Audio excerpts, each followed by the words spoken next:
வணக்கம், நான் உங்கள் அருணோதயா. இந்த எபிசோடுக்குள்ளே போகிறதுக்கு முன்னாடி ஒரு ஸ்டோரியோடு ஆரம்பிக்கிறேன்.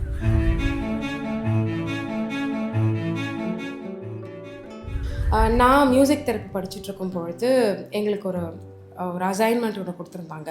அதில் நிறைய ரிசர்ச்சஸை படித்து அதை இன்டர்பிரேட் பண்ணி நாங்கள் எழுதணும்.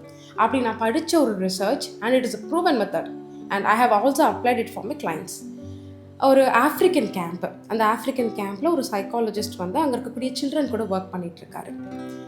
ஜென்ரலாகவே நம்ம படித்த விஷயங்கள் பார்த்திங்கன்னா, கேம்பில் இருக்கிற குழந்தைங்க அவங்க நிறைய பாஸ்ட் ட்ராமாஸை கோத்ரூ பண்ணி வந்திருப்பாங்க. அப்படி கோத்ரூ பண்ணி வந்த குழந்தைங்க தான் ஒரு பஞ்ச் ஆஃப் ஸ்டூடெண்ட்ஸ் தான் அவங்கக்கிட்ட இருந்தாங்க அந்த குழந்தைங்க தான்.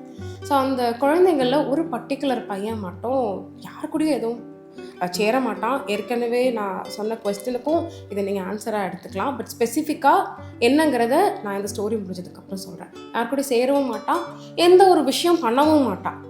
அவரும் ஒவ்வொரு தடவையும் வேறு மெத்தடாலஜியில் அந்த பையனை இன்வைட் பண்ணுவார் குரூப் ஆக்டிவிட்டிக்கு. பட் அந்த பையன் வரவும் மாட்டான், புதுசாக எந்த ஒரு விஷயம் செய்யவும் மாட்டான்.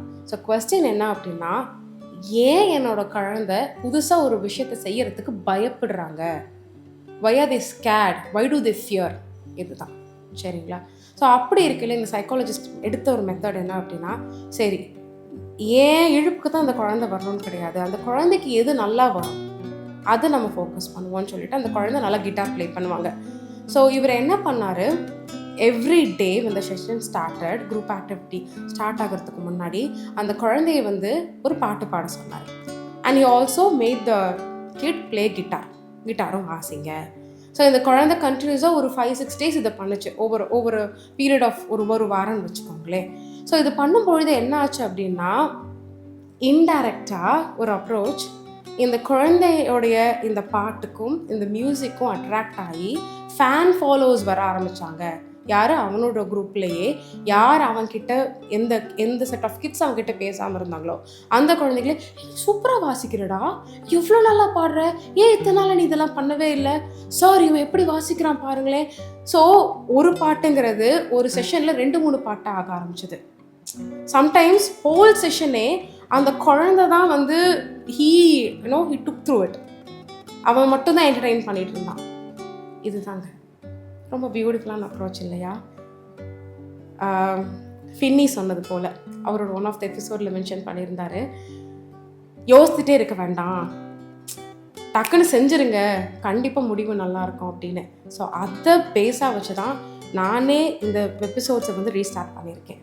இதே தாங்க உங்கள் குழந்தைக்கும் நமக்கு என்ன அந்த குழந்தை பண்ணணும் அப்படிங்கிறத தாண்டி சரி வீல் ஹாவ் அன் ஐடியா, என் குழந்தை இதை பண்ணணும், என் குழந்தை இதை ட்ரை பண்ண மாட்டேன்றான்னு நம்ம பாயிண்ட் ஆஃப் வியூவில் பார்க்காம நிதானமாக யோசிச்சு அந்த குழந்தையோட பாயிண்ட் ஆஃப் வியூவில் பாருங்கள்.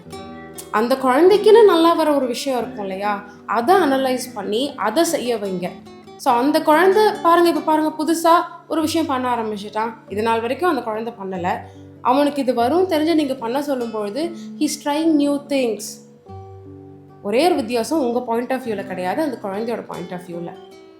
ஒரு ஃபியூ டேஸ் போகட்டும், இல்லை ஃபியூ மந்த்ஸ் போகட்டும், இப்போது உங்களுக்கு என்ன பண்ணணும்னு நினைக்கிறீங்களோ அதையும் நீங்கள் ட்ரை பண்ணி பாருங்கள். For sure the kid will do it. So வேறு என்னங்க, வாழ்க்கை வாழ்வதற்கே அடுத்த எபிசோடில் இன்னும் ஒரு இன்ட்ரெஸ்டிங்கான கொஸ்டினோட உங்களை மீட் பண்ணுறேன்.